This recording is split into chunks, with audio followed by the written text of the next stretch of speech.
आणिक स्वाध्याय बेलायाम कायोत्सर्गम करोम्यहम्।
नमः सिद्धेभ्यः।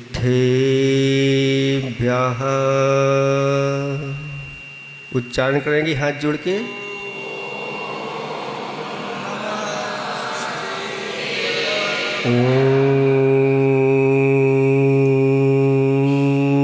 नमः सिद्धेभ्यः।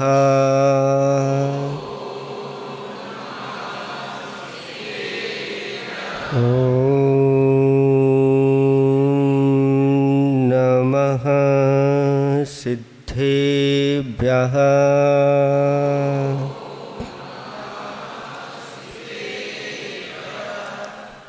मंगलम भगवान वीरो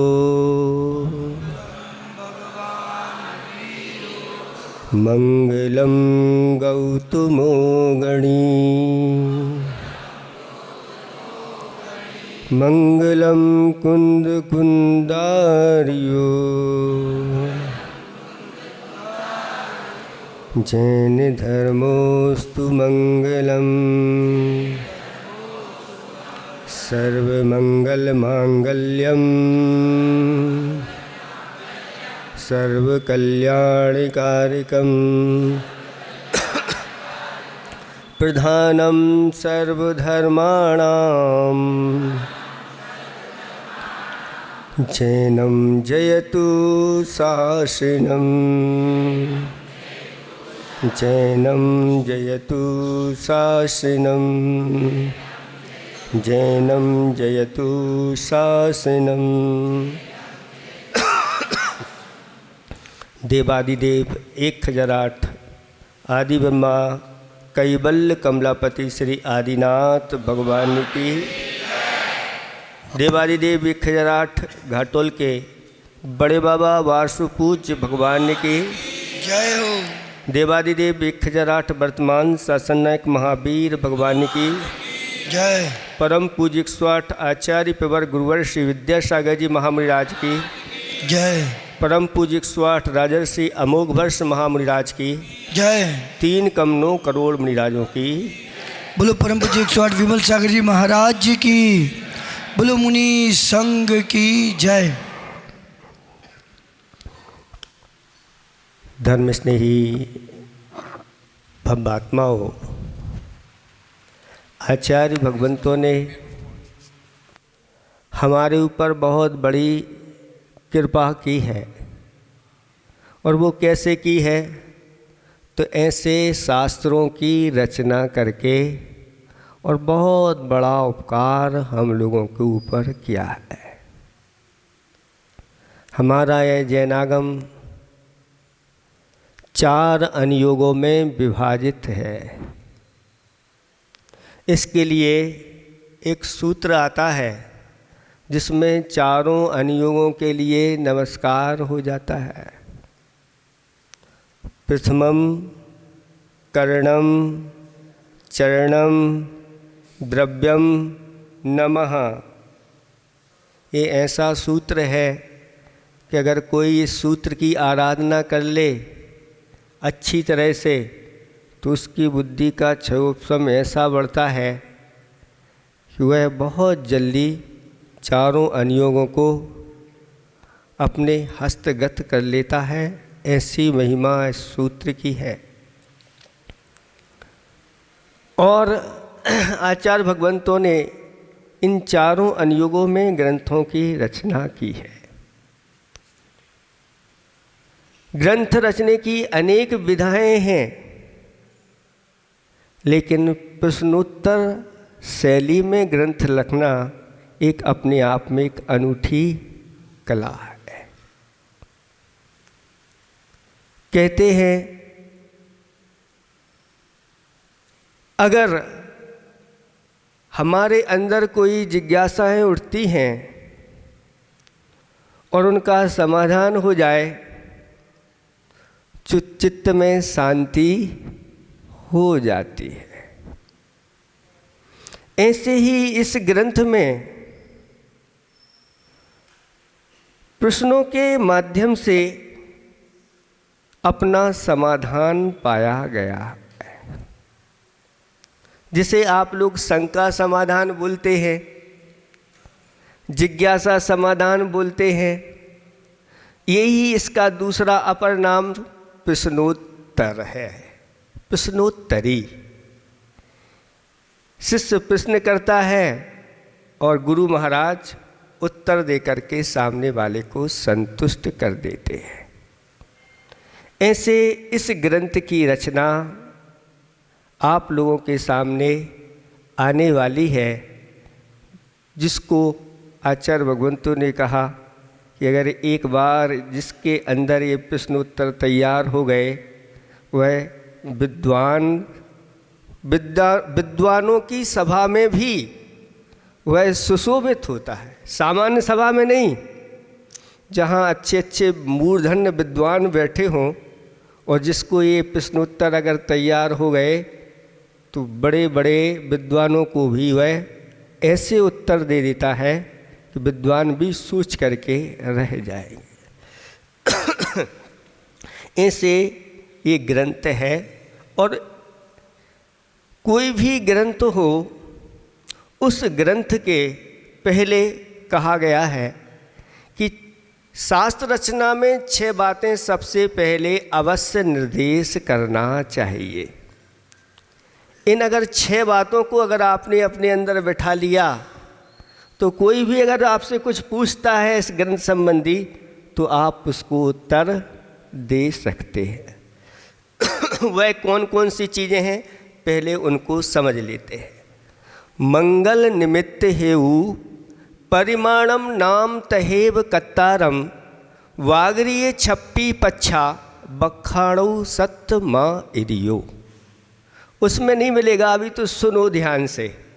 पुस्तक अभी आप लोगों को बताएंगे कब कैसे खोलना है। अभी हम भूमिका बना रहे हैं। इस भूमिका को आप लोग अच्छी तरह से अपने चित्त में बिठा लो। कोई भी शास्त्र की रचना होती है तो सबसे पहले उस शास्त्र में मंगल बताया गया है,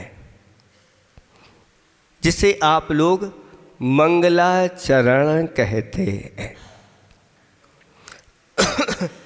मंगलाचरण के बिना शास्त्र का प्रारंभ नहीं होता। इस मंगलाचरण का अर्थ क्या होता है? मंगल कहते किसे हैं? तो जो मलम गालयति इति मंगलम, जो हमारे पाप रूपी मल को गला देता है, वह मंगल कहलाता है। और मंगम लाति ददाति इति मंगलम। मंगम का अर्थ होता है जो सुख पुण्य इसको लाता है, वह मंगल कहलाता है। मंगल शब्द अपने आप में पापों का गलाने वाला और पुण्य को लाने वाला, यानी भीतर में बैठे हुए जो आत्मा के साथ लगे हुए पाप हैं, वह पाप धुल्ले लग जाते हैं और भीतर पुण्य के माध्यम से हमारी आत्मा पवित्र होती चली जाती है। इसलिए कोई भी ग्रंथ की जब भी आराधना करते हैं सबसे पहले मंगलाचरण है। इसलिए कहा है कि ग्रंथ स्वाध्याय के पहले ही, जब तक मंगलाचरण नहीं हुआ उसके पहले ही आकर के यहाँ विराजमान हो जाना चाहिए। और जो मंगलाचरण के साथ शास्त्रों का अध्ययन करता है फिर उसकी बुद्धि बहुत अच्छी चलती है। आचार्य भगवंतों ने कहा कि शास्त्र के आदि में मंगलाचरण, मध्य में मंगलाचरण और अंत में भी मंगलाचरण होता है। और इस प्रकार से करने से शास्त्र की जो है ना निर्विघ्न समाप्ति हो जाती है। शास्त्र के प्रति या उन गुरुओं के प्रति हमारी मंगलाचरण करने से विनय प्रकट होती है और साथ साथ में पाप को तो गलाता ही है और पुण्य को लाता है। ऐसा यह मंगल शब्द है। मंगल 6 प्रकार के होते हैं। समझ रहे हैं आप लोग? शास्त्र में सबसे पहले हमें मंगल को 6 बातों में पहली बात कौन सी है? मंगल को समझना है। मंगल 6 प्रकार का होता है। सबसे पहले नाम मंगल।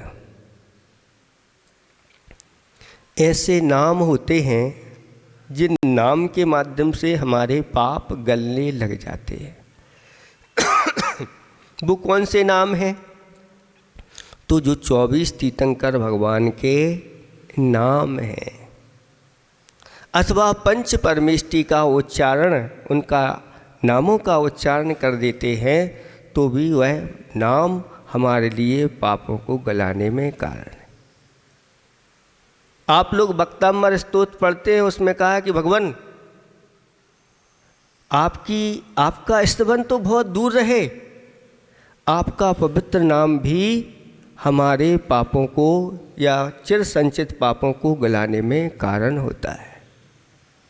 सूर्य तो दूर रहे, सूर्य के आने से पहले ही यहाँ पर जैसे प्रभात हो जाता है, ऐसे ही जो भगवान का नाम लेता है वह निरंतर अपने पापों को गलाता है। भगवान का नाम लेना एक मंगल कहलाता है। और सहस्र नाम में 1008 नाम भगवान के कहे गए हैं। पढ़ते हैं आप लोग? कभी पढ़े? माताएं तो पढ़ती हैं, पुरुष वर्गों के लिए समय नहीं होता। लेकिन कहा है कि समो शरण में जो इंद्र आदि होते हैं, क्लधर आदि परमेष्टि होते हैं, वो भगवान की 1000 नामों से स्तुति करके महान पुण्य का संचय करते हैं। तो भगवान का नाम लेना एक मंगल हो गया, ये नाम मंगल कहलाता है। दूसरा मंगल कहलाता है स्थापना मंगल। स्थापना निक्षेप के माध्यम से जो जिनालय में जिन बिंब विराजमान किए जाते हैं वो स्थापना मंगल कहलाते हैं। उस स्थापना के माध्यम से वह प्रतिमाएं पूज्य हो जाती है। युग के आदि में जब आदिनाथ भगवान को निर्वाण की प्राप्ति हो गई, भरत चक्रवर्ती के आँखों में से आंसू आ गए। अभी तक तो हम उनकी आराधना करते थे, अब हम किसकी आराधना करें? और गणधर परमेष्टि के चरणों में जाकर के वह अपनी जिज्ञासा को रख देते हैं। तब गणधर परमेष्टि कहते हैं कि हे भरत चक्रवर्ती, शोक मत करो, आगम में स्थापना निक्षेप की विधि बताई है और तुम अच्छे जिनालय, उत्तुंग जिनालय बना करके जिनेंद्र भगवान की प्रतिमाओं को विराजमान करके और फिर उनकी आराधना करो। तुम्हारे लिए वही फल मिलेगा जो साक्षात भगवान के चरणों में भक्ति पूजा आराधना करने का फल मिलता है। उस समय भरत चक्रवर्ती ने कैलाश पर्वत के ऊपर कितने जिनालय बनवाए? 72 जिनालय बनवाए। कैसे जिनालय बनवाए? रत्नमयी जिनालय, स्वर्णमयी जिनालय, रजतमयी जिनालय, और उनमें जो जिनबिंब प्रतिष्ठा करा करके विराजमान किए, वह जिनबिंब भी छोटे नहीं, 24 में जो आदिनाथ भगवान हुए हैं उनकी हाइट कितनी थी? 500 धनुष यानी 2000 हाथ और 3000 लगभग फीट, यानी 3000 फीट की रत्नमयी प्रतिमा विराजमान करवाए। अब आप अंदाज़ा लगा सकते हैं कि जिनालय कितना बड़ा होगा। जब आप 2-3 फीट की प्रतिमा विराजमान करते हैं तो आपका शिखर कहाँ पहुँचता है, और जब 3000 फीट की प्रतिमा हो और उसका जिनालय कैसा होगा, अद्भुत। ऐसे करते हुए उन्होंने क्रम क्रम से 24 तीर्थंकर भगवान की जितनी हाइट होती है उस हाइट को लेकर के उन्होंने वहाँ पर उनके जिनालय बनवाए और प्रतिमा विराजमान की।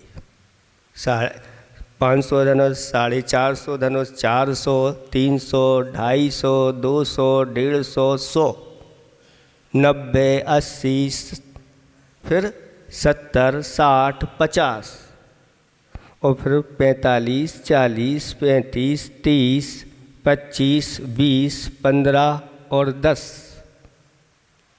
यहाँ तक आ गए। कितने भगवान हो गए? 22 भगवान हो गए।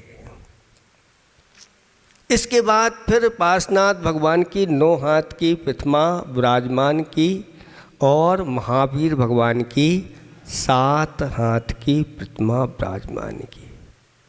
ऐसे उनमें ऐसे जिनालयों को बनवा करके उन्होंने महान पुण्य का संचय किया। इतने बड़े बड़े रत्न कहाँ से आ गए उनके पास हैं? कहाँ से आए होंगे इतने बड़े बड़े रत्न? चक्रवर्ती के पास 9 निधियाँ होती हैं। उन निधियों से जैसे रत्न चाहिए, जितने प्रकार के चाहिए, जितना बड़ा चाहिए, वो सब उनकी निधियों में से निकलते चले जाते हैं। उन निधियों से कहो कि यहाँ पर्वत जैसा रत्नों का ढेर लगा दो तो ढेर लग जाता है। चक्रवर्ती का जब तक पुण्य होता है वो निधियाँ खाली नहीं होती। छोटी छोटी निधियाँ नहीं होती, 12 योजन और लंबी, 9 योजन चौड़ी, ऐसा उनका विस्तार बताया है। उन निधियों के माध्यम से ये सब कार्य हो जाता है। और उस समय भरत चक्रवर्ती ने वह जिनालय बना करके स्थापना निक्षेप के माध्यम से वह विराजमान कर दिए, जो तब से लेकर के आज तक वह कैलाश पर्वत के ऊपर विराजमान है। दूसरे नंबर का जो चक्रवर्ती हुआ था, सगर चक्रवर्ती, सगर चक्रवर्ती के पुत्र ने उसके चारों ओर, पर्वत के चारों ओर एक खाई खोद दी थी और वहाँ पर गंगा का जल प्रवाहित उस नदी में करवा दिया था, जिसके माध्यम से उन जिनालयों की रक्षा हो। एक क्रम से फिर जिनालय की पूजा आराधना होती रही। मुनि सुव्रतनाथ भगवान के समय में रावण कैलाश पर्वत के ऊपर गया था। उसने भी जिनेंद्र भगवान की ऐसी भक्ति की थी, उस भक्ति के माध्यम से देवतागण प्रसन्न हो गए उसके ऊपर। उससे कहा, मांग लो तुम्हारे लिए क्या चाहिए। तो वह कहता है कि मुझे कुछ नहीं चाहिए, जिनेंद्र भगवान की भक्ति तो संसार से पार कराने वाले। फिर भी देवों ने प्रसन्न होकर के उसको एक अमोघ शक्ति प्रदान करके चले गए थे। तब से लेकर के आज तक वह जिनालय और जिन बिंब वहाँ पर विराजमान है। आज से लगभग 250 वर्ष पूर्व की बात है।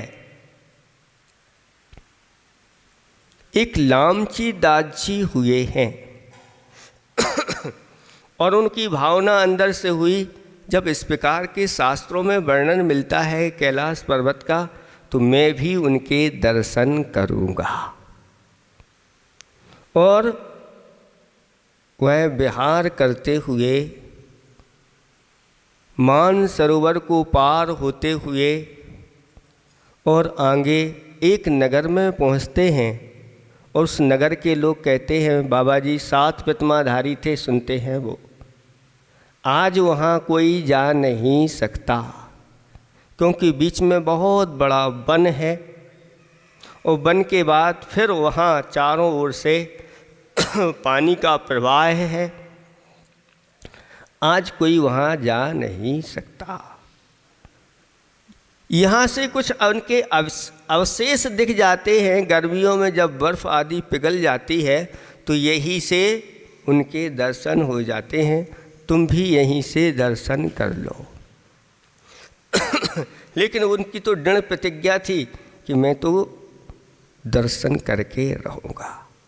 और आदिनाथ भगवान को स्मरण करते गए, पूरा जंगल पार कर गए, कोई उनके लिए बाधा नहीं आई। और पहुंच गए और देखा कि चारों ओर जल ही जल दिखाई दे रहा है और बीच में ये कैलाश पर्वत। अब इसको हम कैसे पार करें?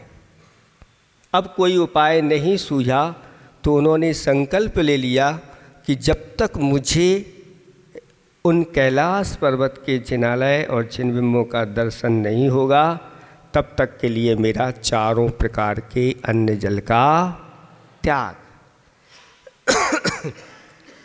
ऐसा करते हुए 1 दिन निकल गया, 2 दिन निकल गए, 3 दिन तेला हो गया। और उनकी इस प्रकार की संकल्प शक्ति को देख करके एक व्यंतर मनुष्य का रूप धारण करके उनके सामने आ गया और पूछा कि बाबा जी आप यहाँ क्या कर रहे हो? तो बाबा जी ने कहा कि मैं यहाँ जिनालयों के दर्शन करने आया हूँ। तो वह कहता है कि आज किसी को जिनालय के दर्शन नहीं होते, आप जाओ यहाँ से। क्या तुम पागल हो गए हो जो यहाँ बैठे हो? वापस लौट जाओ। तब लामची दास जी कहते हैं, पागल हम नहीं हो गए, पागल आप हो गए, आप यहाँ से जाओ। मेरा तो संकल्प है कि जब तक जिनालयों और जिन बिंबों के दर्शन नहीं होंगे, यहाँ से मैं नहीं जाऊँगा। तब उस व्यंतर ने इनकी दृढ़ता देखी और कहता है, तुम्हारे लिए अवश्य दर्शन होंगे। मैं व्यंतर देव हूँ, आंखें बंद करो। और जैसे ही उन्होंने आंखें बंद की, वह व्यंतर देव उठा करके ले गया और सभी जिनालयों के और जिन बिंबों के दर्शन उनके लिए करा दिए। उन बिंबों के दर्शन करने में 6 घंटे लगे। उसमें ऐसा भी लिखा कि दोपहर में इस प्रकार से उनके दर्शन किए और सब दर्शन करा करके सारा वहाँ का दृश्य का अवलोकन करा करके और फिर पुनः वापस इस तरफ उनको रख दिया। और उन्होंने उस व्यंतन ने बताया कि अब इन जिनालयों का रक्षण सुरक्षण हम देवता लोग करते हैं। अब सामान्य मनुष्य का यहाँ प्रवेश नहीं है। हाँ, कोई भक्ति वसात आप जैसा दृढ़ संकल्पी यहाँ आ जाए तो उसको नियम से यहाँ के दर्शन होंगे, इसमें कोई संशय नहीं। और भी बहुत सारी चीज़ें उस व्यंतन ने बताई कि यहाँ पर ये चीज़ बनी है। रुद्र जो होते हैं 11 रुद्र, वो कैलाश पर्वत के ऊपर जा कर के तपस्या करते हैं, तो वहाँ भी कौन कौन से रुद्र कहाँ पर कितने रहे वो भी उन्होंने स्थान को बताया। और इसके बाद ये कहा कि ये जो जिनालय हैं 6ठे काल के अंत तक रहेंगे। कब तक रहेंगे? 6ठे काल के अंत तक रहेंगे। 6ठे काल में जब प्रलय आएगा उस समय ये सारे ध्वंस हो जाएंगे। तब उन लामची दास जी को बड़ा आनंद हुआ, बहुत प्रसन्न हुए और ऐसा लगा कि आज मेरा संसार चुल्लू भर रह गया है। ऐसा उनके अंदर अपूर्व आनंद की प्राप्ति हुई। और फिर उन्होंने अपनी उस कथा में लिखा, यात्रा में, कि हमने ऐसी ऐसी यात्रा की।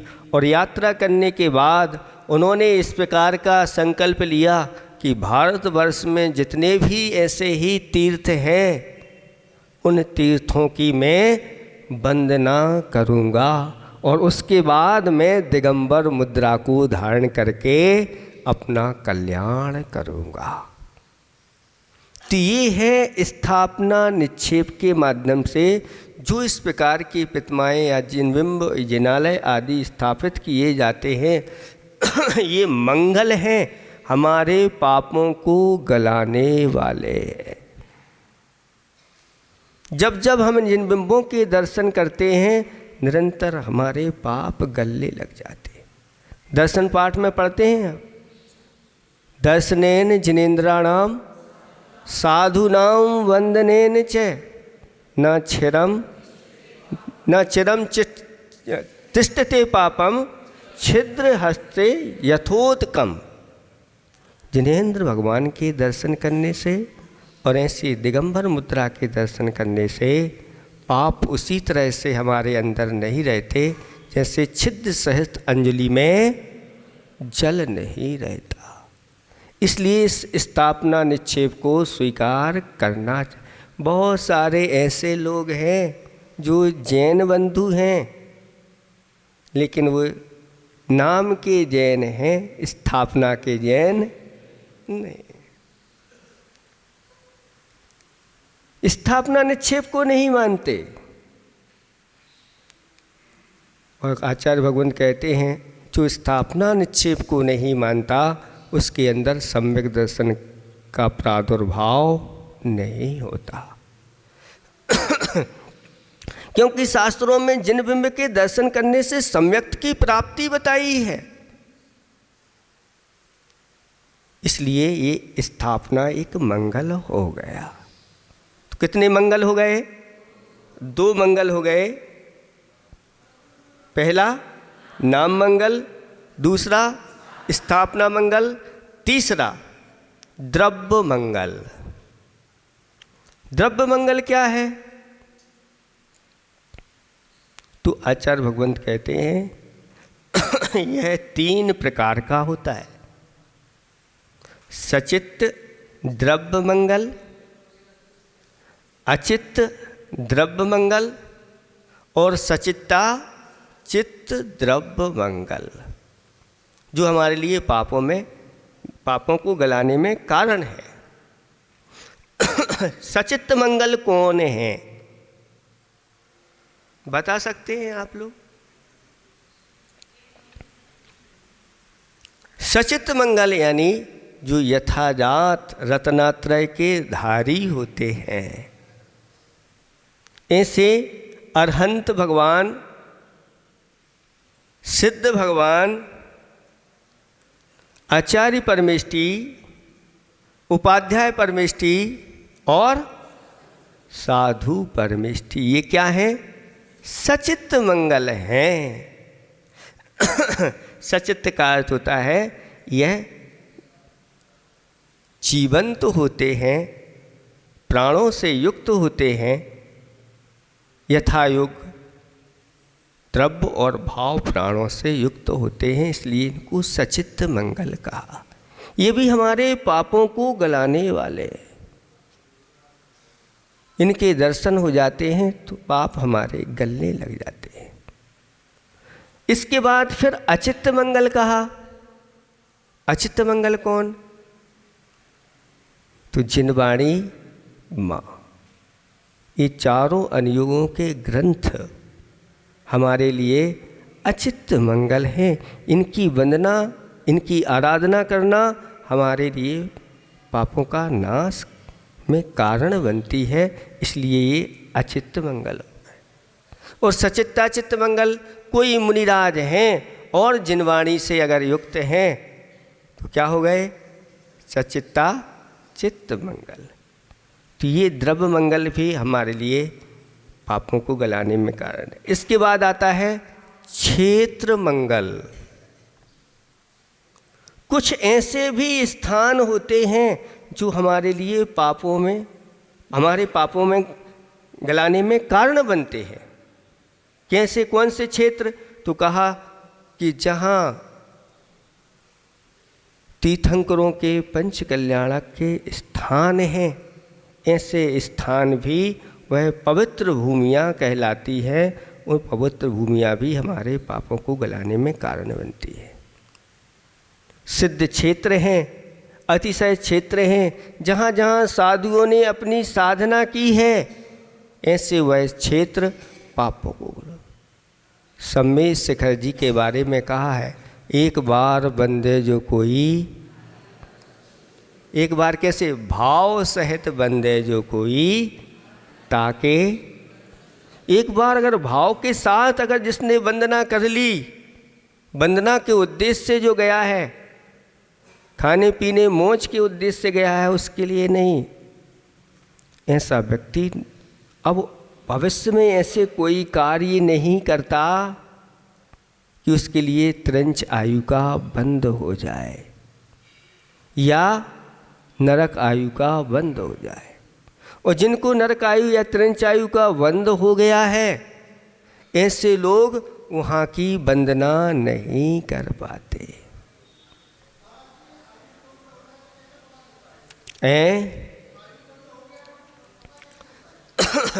आयु बंद हो गया है, ये पता कैसे चलेगा?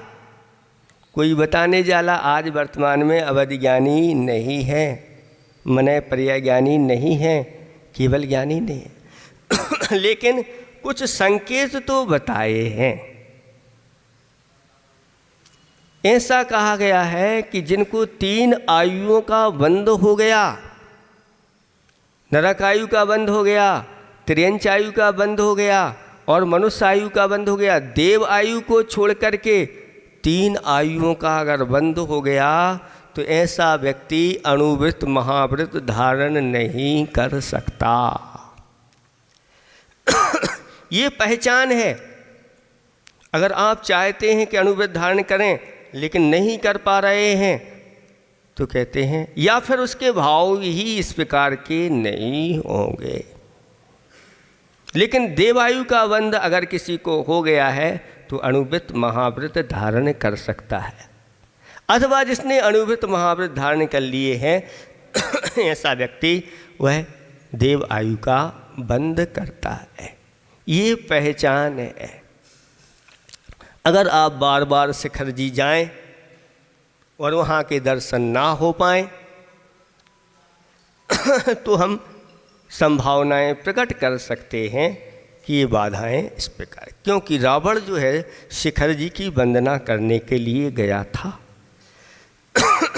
लेकिन तूफान आदि आया, वहाँ नहीं जा पाया, और एक रास्ते में हाथी और मिल गया, तो लोक मंडल हाथी, और उसको बस करने में वह लग गया और उसका समय हो गया और उस हाथी को लेकर के वह वापस लौट गया। ये है व्यवस्था। तो ये क्षेत्र मंगल कहलाते हैं। ऐसे क्षेत्रों की वंदना करना, इनकी पूजा अर्चना करना, ऐसे क्षेत्रों की रज अपने सिर पर लगाना, ये अपने लिए पापों में गिलाने में कारण है। इसके बाद फिर काल मंगल होता है। ये काल भी क्या मंगल होता है हमारे लिए पापों को गिलाने में? तो काल की भी क्या हम पूजा करें महाराज? तो आचार्य भगवान कहते हैं कि काल की पूजा नहीं करना, लेकिन जिस काल में हमारे तीर्थंकरों ने गर्भ जन्म तप ज्ञान मोक्ष आदि कल्याणकों को प्राप्त किया है, ऐसे उन कल्याणकों के समय में उन भगवान की पूजा अर्चना करना। विशेष पर्व बताए गए हैं, अष्टमी चतुर्दशी, इनमें जिनेंद्र भगवान की विशेष अर्चना करना। तीनों आषाढ़, कार्तिक और फाल्गुन, ये आष्टानिक पर्व हैं। इन पर्वों में भगवान की विशेष पूजा अर्चना करना, ये हमारे कर्म निजरा के लिए, पापों के नाश के लिए कारण और विशेष पुण्य बंध के लिए कारण है। परूषण आदि पर्व, जो जो पर्व बताए गए हैं, ऐसे पर्वों में उन जिनेंद्र भगवान की आप अच्छी तरह से अर्चना करो, उनके गुणानुवाद करो। ये काल मंगल कहलाता है। ये मंगल काल आते हैं हमारे लिए, जीवन में मंगल लाते हैं। इसलिए इनमें सारे कार्य छोड़ करके, सांसारिक कार्य छोड़ करके पर्वों में पापों का त्याग करना चाहिए। शास्त्रों में ऐसा कहा गया है। और जो पर्वों में पापों का त्याग करके और अपने जीवन को धर्ममय बनाता है, मंगलमय बनाता है, वह व्यक्ति बहुत जल्दी अपने पापों से छूट जाता है, ऐसा कहा गया है। तो ये काल मंगल समझ में आ गया। अब इसके बाद आता है भाव मंगल। तो भाव क्या है? तो कहते हैं ये रत्नात्रय अपने आप में भाव है, और इन भावों से परिणत जो जीव होता है वह भी अपने आप में भाव मंगल कहलाता है। तो इस प्रकार से ये 6 मंगल होते हैं। कौन कौन से? नाम, स्थापना, द्रव्य, क्षेत्र, काल और भाव। ये हमारे पापों में गलाने के लिए कारण होते हैं। एक चीज़ समझ ली आपने। अब दूसरी चीज़ क्या है? निमित्त। किस निमित्त से इस शास्त्र की रचना हुई है? तो भव्य जीव अपने अज्ञान रूपी अंधकार को दूर करके उन भव्य जीवों का कल्याण हो, इस निमित्त ये रचना हुई है। शास्त्र रचना करने का उद्देश्य क्या है? तो ये निमित्त बताया गया है कि भव्य जीव को कल्याण हो। ये दूसरा हेतु हुए। तीसरा हेतु, यानी इस शास्त्र का फल क्या है? जो हम 1 घंटे यहाँ शास्त्र को सुनेंगे, हमें क्या मिलेगा? आप सब यहाँ बैठे हैं, खाना पीना सब छोड़ करके, घर वालों को छोड़ करके, तब यहाँ क्या मिलेगा? तो कहते हैं कि जो शास्त्र सुनते हैं उस समय उनके अज्ञान का नाश होता है, सम्यक ज्ञान का प्रकाश होता है। और अगर अच्छी तरह से शास्त्र मन लगा करके सुन रहे हैं तो पाप कर्म की निजरा होती है, और उसको जान करके हम खोटी चीज़ों को त्याग करते हैं और अच्छी चीज़ों को ग्रहण करते हैं। ये तुरंत के तुरंत फल मिलने वाला इससे होता है। लेकिन बाद में क्या मिलेगा? तो आचार्य भगवान कहते हैं कि परंपरा से क्या फल मिलता है? तो कहते हैं कि यहाँ से जाता है वह तो स्वर्गों के सुख उसके लिए मिलते हैं, अभ्युदय सुख की प्राप्ति होती है। फिर वहाँ से आता है तो यहाँ मनुष्यों में राजा महाराजा अधिराजा मंडलीक महामंडलीक अर्धचक्री चक्री गणधर तीर्थंकर आदि जैसे पदों को प्राप्त करता है, और आगे जाकर के निश्रेय सुख यानी मोक्ष सुख की प्राप्ति होती है। ये स्वाध्याय का फल है। इसके बाद आता है कि इसका नाम क्या है, या पहले परिमाण भी आ जाता है कि इस शास्त्र का परिमाण कितना है। तो पहले अपन नाम जान लें कि ये शास्त्र कौन सा है। तो कौन सा शास्त्र है? प्रश्नोत्तर रत्न मालिका नाम का एक ग्रंथ है, यानी प्रश्नोत्तर की ये रत्नों की माला है।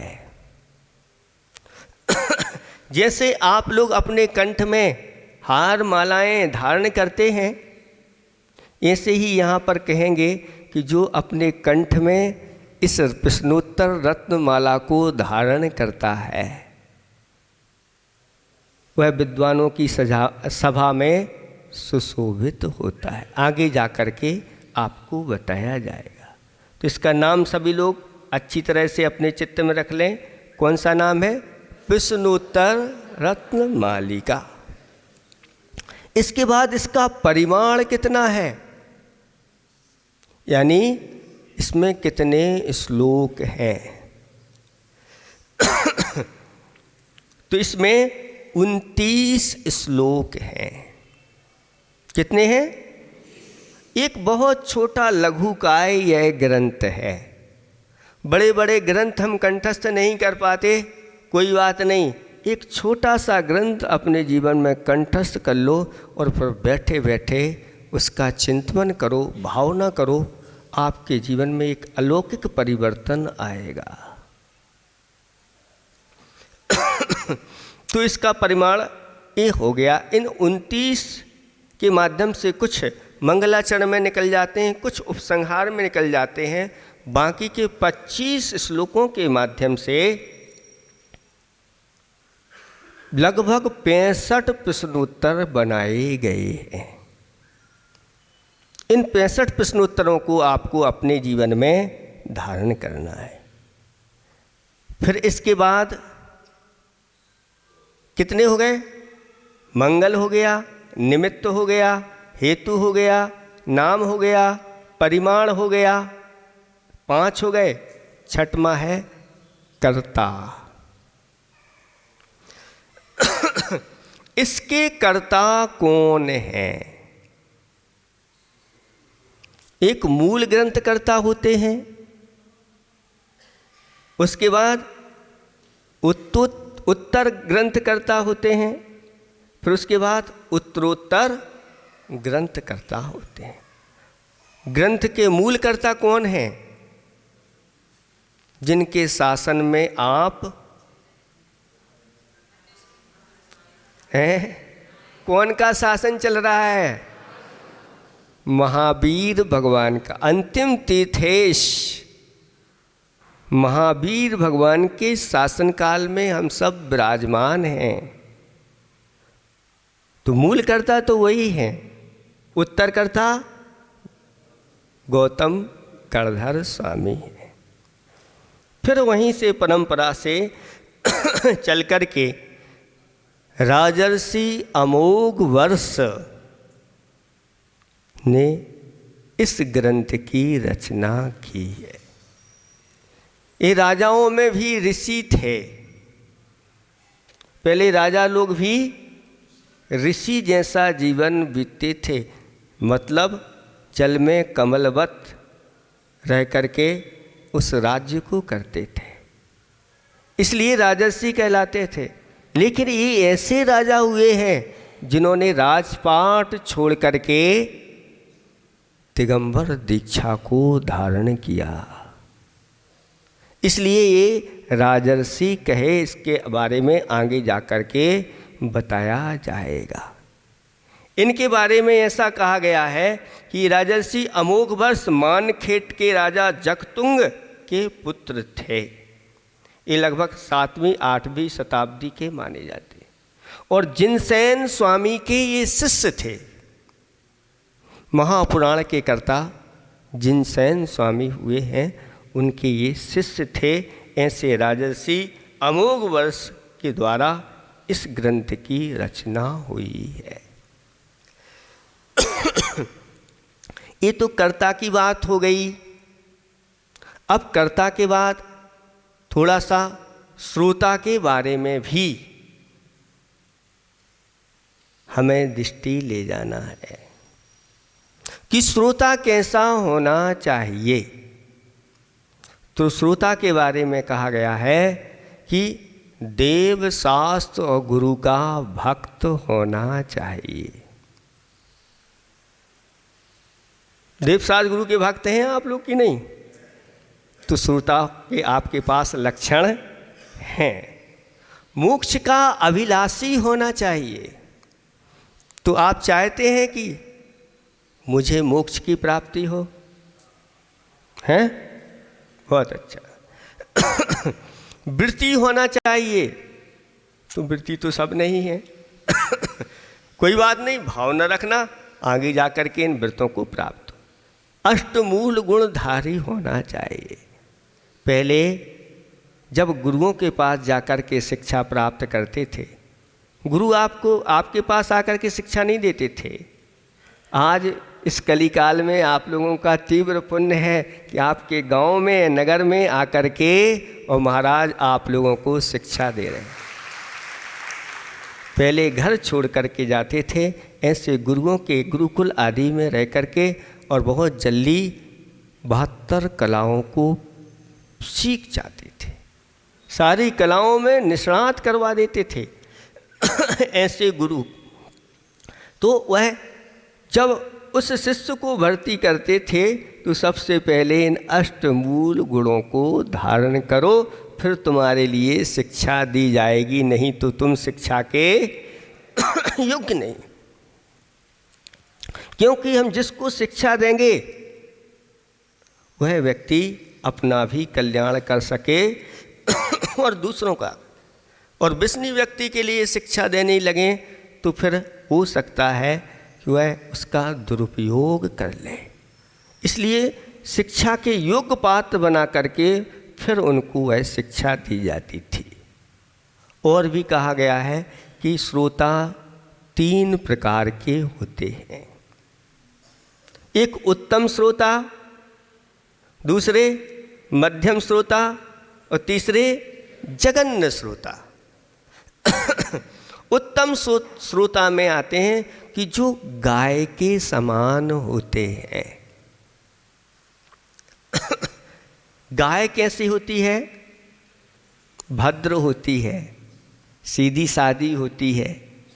गाय जो है वह घास फूस खाती है, लेकिन खाने के बाद मीठा मीठा अमृत के समान दूध देती है। ऐसे श्रोता उत्तम क्वालिटी के श्रोता कहलाते हैं, जो यहाँ से ग्रहण कर लेते हैं और अगर उनकी बुद्धि का छोपसम है तो और अच्छी तरह से लोगों को परोस देते हैं। दूसरे नंबर के उत्तम श्रोता कौन कहलाते हैं? हंस के समान होते हैं। हंस कैसा होता है? हंस के पास इस प्रकार का विवेक होता है कि अगर उसके सामने गिलास में दूध रख दिया गया तो उस गिलास में से वह दूध ग्रहण कर लेता है और उसका जो पानी होता है वहीं छूट जाता है। जैसे आप लोग दूध में कुछ नींबू आदि डाल देते हैं तो छेना बन जाता है, दूध अलग हो जाता है और पानी, ऐसे उसकी चोंच में इस प्रकार की व्यवस्था होती है। यानी भेद विज्ञान की कला जिस श्रोता के पास होती है, यानी वह जो सार है उसको ग्रहण कर लेता है, असार को वह, ऐसे भेद विज्ञान की कला वाला उत्तम श्रोता कहलाता है। इसके बाद मिट्टी के समान श्रोता होते हैं। जैसे मिट्टी सूख गई है और उस पर वर्षा होती है तो क्या हो जाते हैं? गीले हो जाती है। ऐसे ही यहाँ पर श्रोता जो है ना, जब यहाँ पर धर्म की बातें सुनते हैं तो गीले हो जाते हैं, और जब बाहर निकलते हैं और विषय कसाओं की धूप पड़ती है अच्छी तो फिर सूख के ज्यों के त्यों हो जाते हैं। लेकिन ये श्रोता मध्यम क्वालिटी के हैं, कम से कम यहाँ गीले तो हो रहे हैं, और भीतर तक भी गीले हो जाते हैं, ऐसे नहीं ऊपर ऊपर। एक श्रोता होते हैं जो सुख के समान होते हैं। सुख जानते हैं? तोता, मिट्ठू, पैरट। यहाँ क्या बोलते हैं? तोता। तोता जो होता है वह रट लेता है, उसको राम राम रटा दो, वह रट लेता है, लेकिन वह राम का अर्थ नहीं जानता। ऐसे कुछ श्रोता होते हैं जो सब रट तो लेते हैं लेकिन इसका क्या है वो नहीं जानते। सिर्फ रटने का नाम, अगर मात्र रटने का काम करते हैं तो वह मध्यम कहलाते हैं, लेकिन रटने के साथ साथ उसके भावों में भी उतर जाते हैं तो फिर कहना क्या है। एक होते हैं अज के समान। अज माने होता है वक्रा। जैसे बकरा होता है और विषय भोग की सामग्री वह ढूंढता रहता है, ऐसे ही शास्त्र सभा में आकर के लोग विषय भोग की सामग्री अगर ढूंढते रहते हैं तो वह अज के समान कहलाते हैं। ये बहुत जघन्य कहलाते हैं। इसके बाद अही यानी सर्प के समान। सर्प के समान, जैसे सर्प को क्या पिलाओ तो क्या अमृत उगलेगा? वह जहर उगलता है।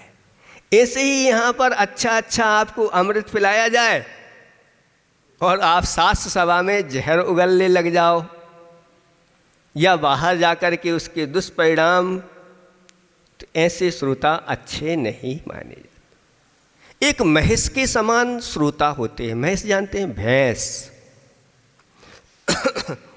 जो भैंस होती है वह क्या करती है? पानी में जाती है तो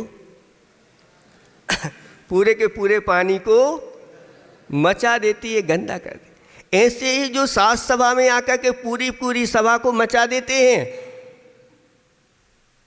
और मचा करके चले जाते हैं, ऐसे श्रोता आप लोगों को अपनी अपनी परीक्षा करके कैसे श्रोता बनना है ये आप लोगों के सामने रख रहे। एक चालनी के समान होते हैं। चालनी होती है जिसमें से वह सार निकल जाता है, ऊपर चोकर बचता है, तो सार सब यहीं छोड़ जाते हैं, जो चोकर था वो लेके चले जाते हैं। तो ऐसे भी नहीं बनना। एक शिला के समान होते हैं। पत्थर की शिला होती है, पत्थर की शिला पर पानी पड़ता है तो ऊपर भीग जाते हैं। आचार्य ने खाई को लिखा है, पाषाण भीगे वर्षा में, हमारी भी यही दशा है। जैसे वर्षा में पाषाण ऊपर ऊपर भीग जाता है, ऐसे ही हम भी ऊपर ऊपर। कई लोग कहते हैं महाराज हम तो चिकने घड़े हैं। कैसे घड़े हैं? चिकने घड़े हैं, हमारे ऊपर कितना भी आप पानी डालो वो सब बाहर निकलता चला जाता है। तो ये शिला के समान भी अच्छे नहीं माने जाते। फिर इसके बाद एक कंघी होती है। कंघी जैसे असार असार को ग्रहण कर लेती है, सार को ग्रहण नहीं करती, उसके समान होते हैं। तो एक होते हैं फूटे घड़े के समान। अब घड़ा रख दिया है नल के नीचे, वो खोल दिया, 1 घंटा हो गया और लगभग आपको भी 1 घंटा पूरा हो गया और कुछ भी अंदर नहीं गया, खाली का खाली है। तो वो श्रोता फूटे घड़े के समान है। एक होते हैं दंश मशक के समान। दंश मशक जानते हैं? मच्छर। मच्छर जो है ना वह क्या करता है? पीछे से वार करता है, आगे से नहीं। जो पीछे से एक दूसरे को डिस्टर्ब करते रहते हैं, सास सवा में इधर उधर की बातें करके या खींचातानी करके आदि, वो कैसे श्रोता हैं? दंश मशक के समान है। एक होते हैं मारजार के समान। मारजार कैसा होता है? बिलाव। बिलाव पे कितनी भी मार पड़े लेकिन वह अपनी आदत से, ऐसे ही महाराज कितनी भी मार दें आप लोगों के लिए, अगर आप अपनी आदत को सुधारते नहीं हैं तो कहते हैं बिलाव के समान। और एक होते हैं जोंक के समान। जोंक होती है वही गाय के थन होते हैं और उस तन के पास ही वह दूध ना पी करके सड़ा गला रक्त आदि का पान करती है। ऐसे श्रोता अच्छे नहीं माने जाते। इसलिए हमें उत्तम श्रोता बनना है। अगर नहीं बन पाओ तो मध्यम बन जाना, लेकिन जघन्य श्रोता नहीं बनना। इसी प्रकार से वक्ता का हो गया, श्रोता का हो गया।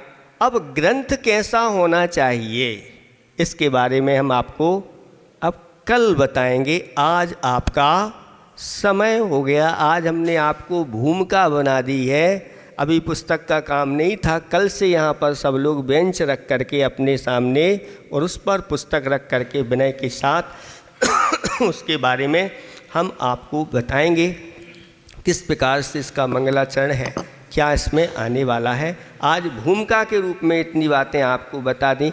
आप लोगों की समझ में आया है कि नहीं? ऊपर से तो नहीं गया? कठिन तो नहीं था विषय? ऐसे ही इसमें अपने जीवनोपयोगी बहुत अच्छी अच्छी बातें, सिर्फ शास्त्र संबंधी ही नहीं, लौकिकता में भी हमें अपना जीवन कैसे जीना चाहिए, ये सारे प्रश्न यहाँ पर उठाएंगे और उनका यहाँ पर उत्तर दिया जाएगा। आज इसको इतना ही रखो बस। कल से आपको समय से आना है ना, एक समय बना लो। आज तो 8 बजे के बाद, 8:30 के बाद ही हमें यहाँ लाए तो 8:30 से ठीक है। समय का घोड़ा गुरु नाम को रटल रे बंदे, जीवन है बस थोड़ा के दौड़ा जाए रे। समय का घोड़ा के दौड़ा जाए रे, समय का घोड़ा। पल पल बीत रही जिंदगानी, पल पल बीत रही जिंदगानी, कल की चिंता कर ले रे प्राणी। ना जाने कब टूट पड़े, ना जाने कब टूट पड़े, माथे पर काल हथौड़ा दौड़ा जाए रे। समय का घोड़ा के दौड़ा जाए रे, समय का घोड़ा। दसों दिशाओं के दरवाजे, दसों दिशाओं के दरवाजे कहते रोज बजा कर बाजे। बताए दुनिया वाले तूने, बताए दुनिया वाले तूने कितना पुण्य है जोड़ा, दौड़ा जाए रे समय का घोड़ा के दौड़ा जाए रे, समय का घोड़ा।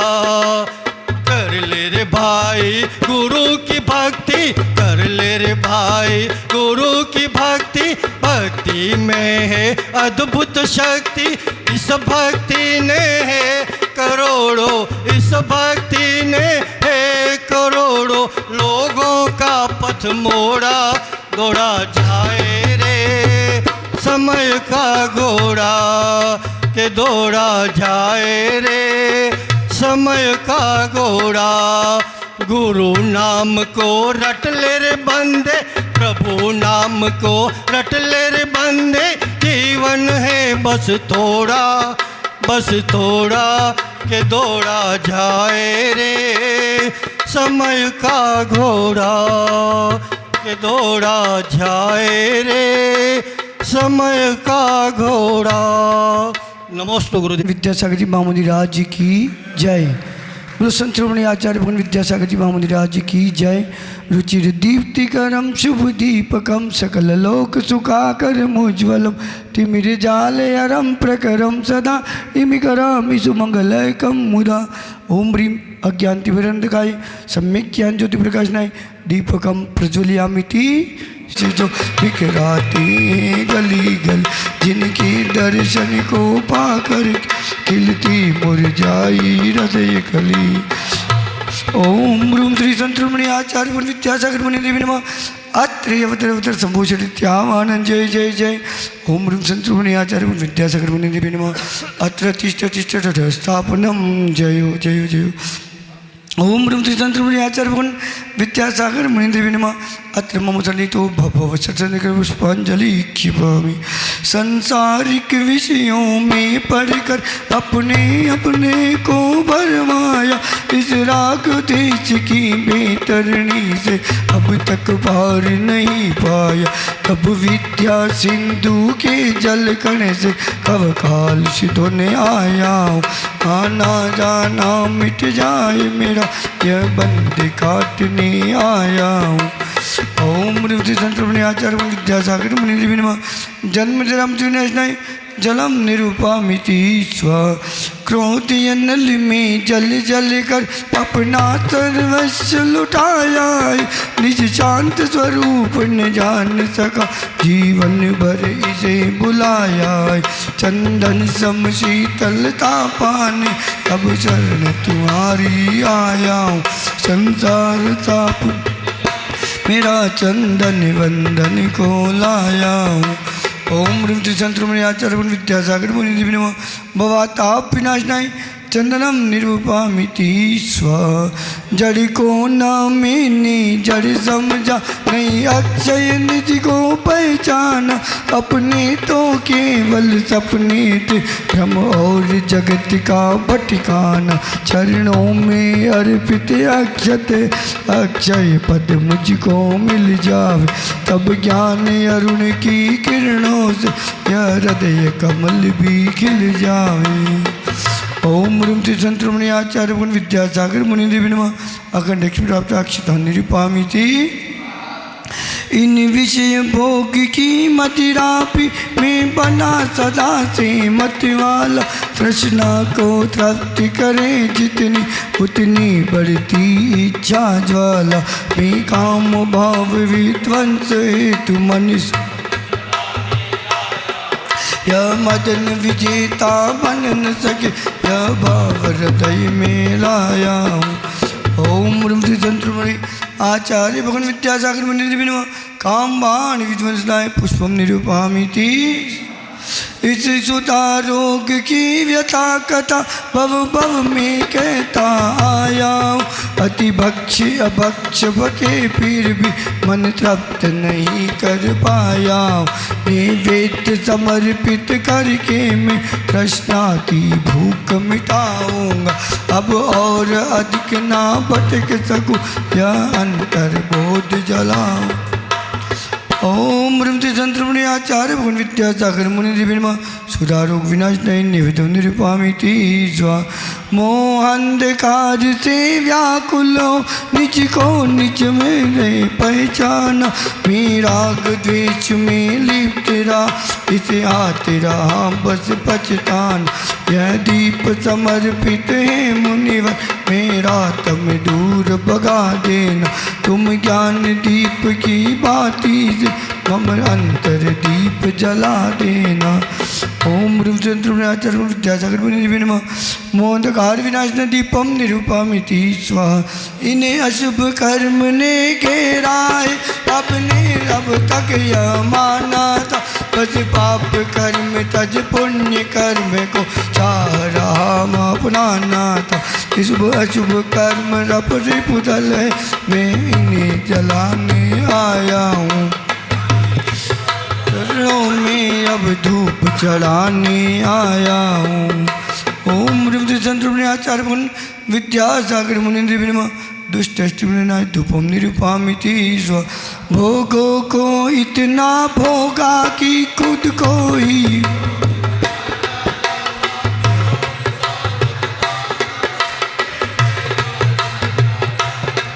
चिता लिंद में लीन रहूं। पूजा का यह फल पाना है पाना था जिसके द्वारा वह मिल बैठा मुझे ठिकाना है। ओम ह्रीं श्री संतृप्णे आचार्य भगवान विद्यासागर मुनीन्द्र विनमा महामोक्ष फल प्राप्त है फलम निरूपामिति स्व। जग के वैभव को पा करके निश दिन कैसा अलमस्तरा। चारों गतियों की ठोकर को खाने में ही अभ्यस्त रहा। मैं हूँ स्वतंत्र ज्ञाता दृष्टा मेरा पर से क्या नाता है। कैसे अनर्घ पद पा जाऊँ यह भक्त भावना बात है। ओम ह्रीं श्री संतृप्णे आचार्य भगवान विद्यासागर मुनीन्द्र विनमा अनर्घ प्राप्त है अर्घम निरूपामिति स्व। हे गुरुवर तेरे गुण गाने अर्पित है जीवन के क्षण क्षण।